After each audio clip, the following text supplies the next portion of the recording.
to share with us the wisdom he has gained from his friends, the bees.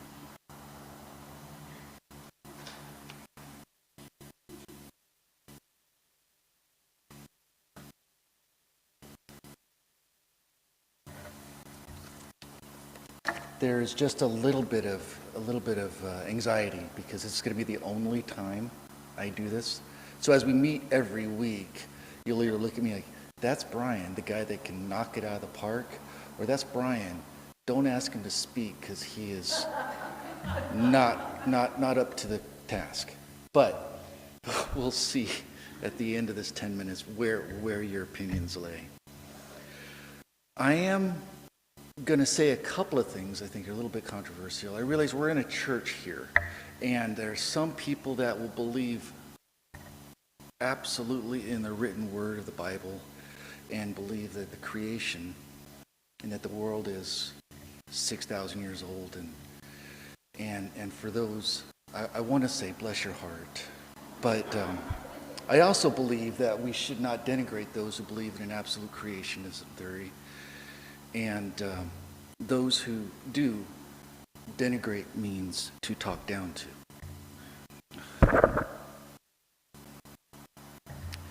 The story of the bee begins about 150 to 75 million years ago, at a point where wasps and bees part, where some wasps decided that nectar tastes a whole lot better than meat and decided to become vegetarian. It seems that we humans had an understanding that bees were beneficial. We didn't have a clear understanding how, but even the Egyptians 3,000 years ago, 3,000 years BCE, knew that bees were beneficial. They knew that their crops did better when there were bees nearby. They didn't have like how pollination works and all of that was not their science. But we are now completely dependent on bees to make enough food to feed the population of our country.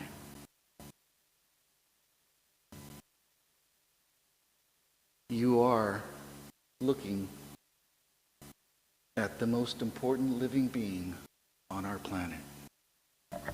You have a bee to thank for 1 in every 3 mouthfuls of food that you eat.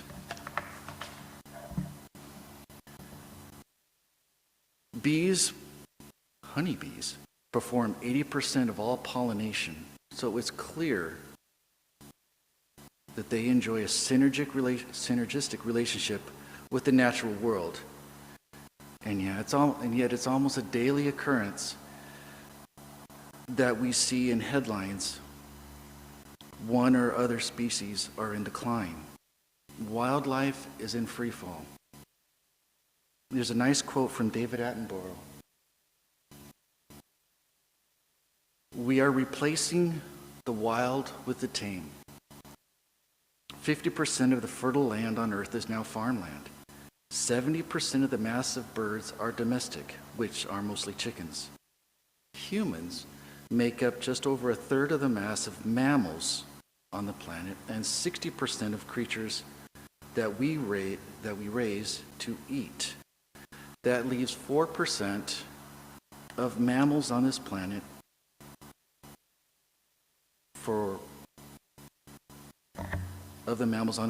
from mice to whales. Wouldn't it be nice if we could learn to live with the rest of Mother Nature's creations? Now, I'm not going to solve the problem in a 10-minute talk. But based upon the principle that every little bit helps, perhaps 5 lessons we could learn from our fellow living beings. Lesson number 1, at the height of summer, a bee colony has 80,000 bees. 75,000 of which are workers, the females, 5,000 drones, and 1 queen. Each bee has a clearly defined role within this community. The worker starts his life as cleaners. At 10 days old, back up. They clean out their cell to receive a new egg. Then they progress to looking after the young eggs and larvae. At 10 days old, they start to create wax to repair the honeycomb and cap cells. At 2 to 3 weeks old, they learn to fly, initially as undertaker bees, and then they collect pollen, which is their carbohydrate, and, nectar, which is their carbohydrate, and pollen, which is their protein source. Bees' entire life is about 6 weeks.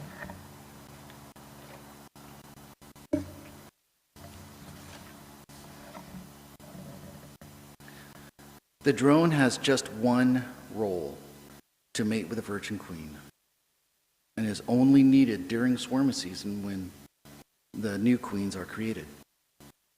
Drones from several different colonies will gather in a mating ground 30 meters in the air, and with their big eyes look for a virgin queen.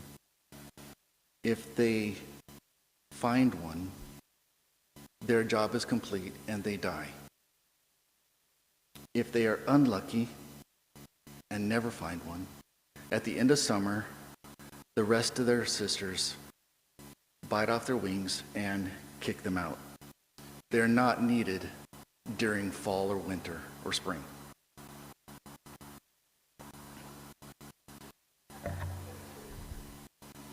It's a rough life, I know. I've never had anyone really appreciate the drone that much. Thank you.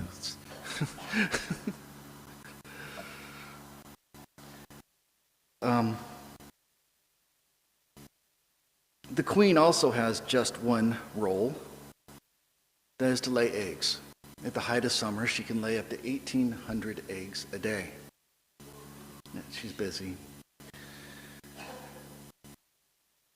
And the queen can live for up to 5 years.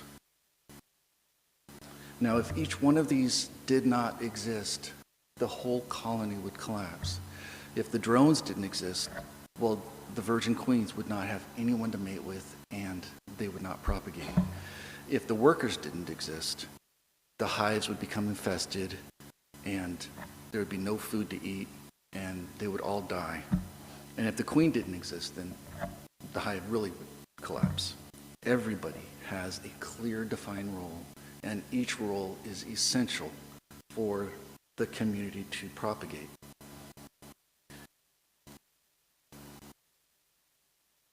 So I am obviously no sociologist and no politician with no nirvana vision of society. But perhaps there is just one small thing we can do. The next time we're in a situation where we perceive we're with someone who's a bit superior than us in status or inferior, or with someone who's already marginalized by our society, we can make an effort, go out of our way to go up to them and say, "Hi, how are you doing? How's your day?" Because everybody's role is important.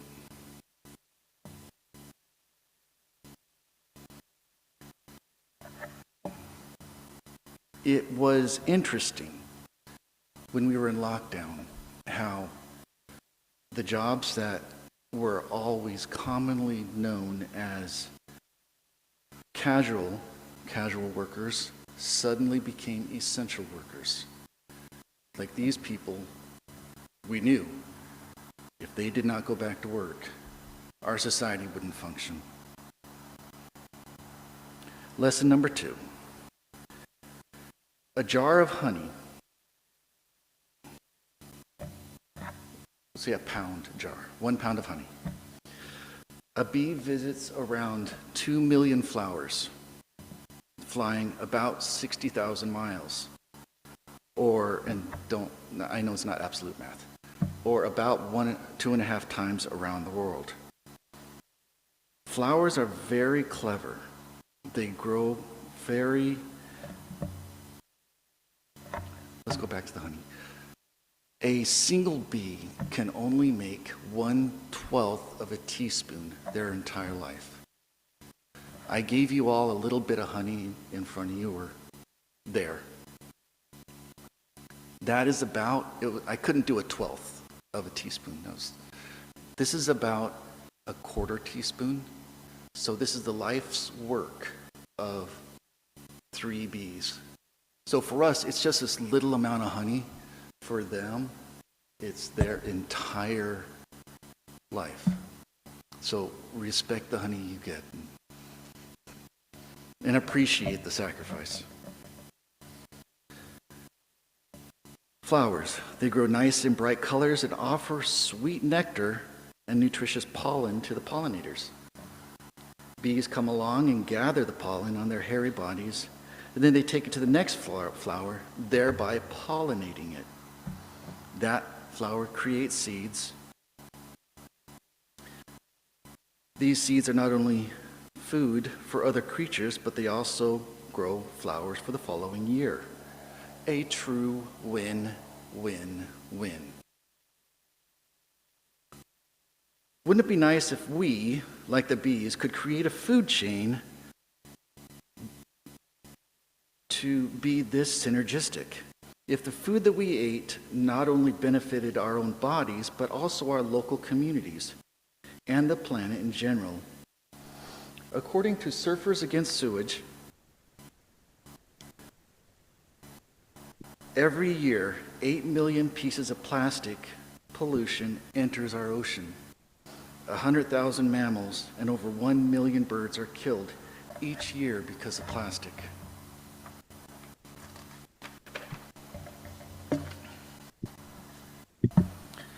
Pollution entering the ocean. Single-use food and beverages packaging is one of the main culprits. Maybe next time you're faced at the supermarket with a great, beautifully looking plastic-packed fruit or vegetable that has been shipped from India or Kenya or Chile, you could reconsider. There could be a more local and more sustainable and more seasonable product that comes from your local environment that you could choose instead. I think that's a sign. Lesson number 3. Kind of a vegetarian wasps, unlike bees, wasps are actually parasitic. They lay their eggs inside the insect, and the wasp doesn't actually eat the insect, but they feed on nectar, aphids, honeydew, and syrup made from the larva. They actually feed the larva bits of the insect that they have killed and chopped up. It's thought that the bees probably evolved from hunting wasps who developed a taste for nectar and decided to become vegetarian. Now, the evidence of this is scarce, but it's thought that probably originated, like I was saying, 150 to 75 million years ago. So nowadays, they are all vegetarian and will kill an animal if threatened or attacked, but they don't eat it. Another quote from David Attenborough: "We need to change our diet. This planet cannot survive supporting billions of meat eaters. Wouldn't it be nice if we, like the bee, could at least cut back on the amount of other creatures that we eat?"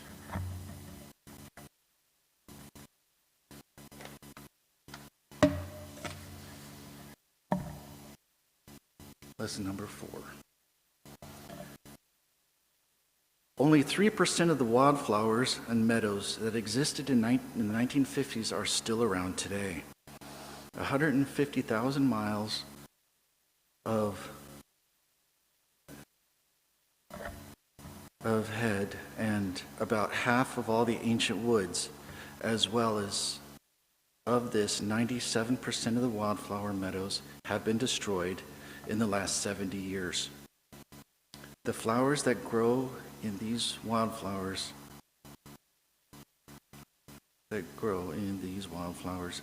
in these wildflower meadows are vital food for our pollinators. Not only those pollinators create food that we eat, but they themselves also are food for other creatures. If they disappear, then so do we. Have you ever noticed how much more bird song you hear when walking along a field of wildflowers or meadows than you do when walking along, say, a golf course or a beautifully manicured lawn? Those of us who were around in the 70s will remember the routine cleaning of spattering insects on a windshield from a car on a summer drive. Have you ever noticed how clean the windows are now? It's estimated in the last 50 years, the mass of insects on our planet is halved. Wouldn't it be nice if we, like the bees, could create our own natural environment? To be this important to our well-being, in fact, our existence. Maybe the next time you're tempted to pluck a dandelion or sprinkle some weed killer, you could reconsider. Perhaps next time you see a weed, thank it for being a wildflower.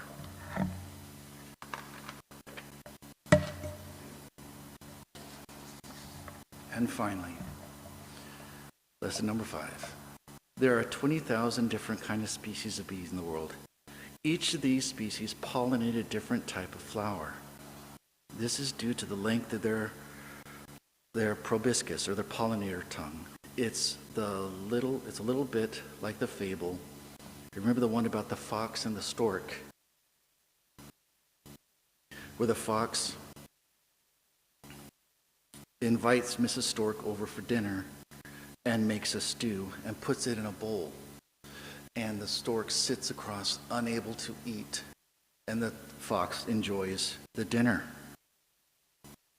Now the stork, Mrs. Stork, the next week invites Fox over and makes a beautiful casserole and puts it in a big vase. And Mrs. Stork enjoys the meal, and the fox just sits there looking at and not enjoying anything.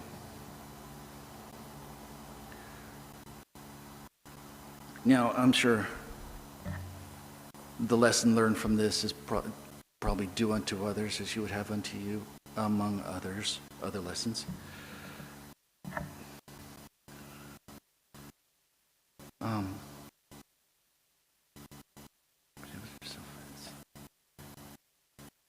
But it's a really good example of how different bowls, or in our case, flowers, will appeal to different mouth sizes, or in our case, pollinator tongues. Now back to the bees. If the number of wildflowers were reduced, then the number of pollinators is reduced. If the number of pollinators is reduced, the wide range of wildflowers cannot survive and can not be food. They subsequently become extinct. This sounds ridiculous. How could this ever happen? In California, we're famous for having the great almond pollination.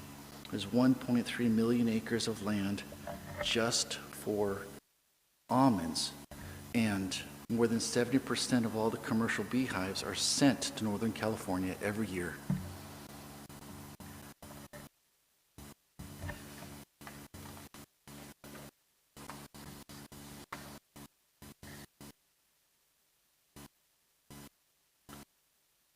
Which is about 2 million beehives. Unfortunately, bees become ill if they're only feasting on one type of plant. Their immune systems suffer. Variety surely is a good thing. Now, wouldn't it be nice if we truly could value the differences around us?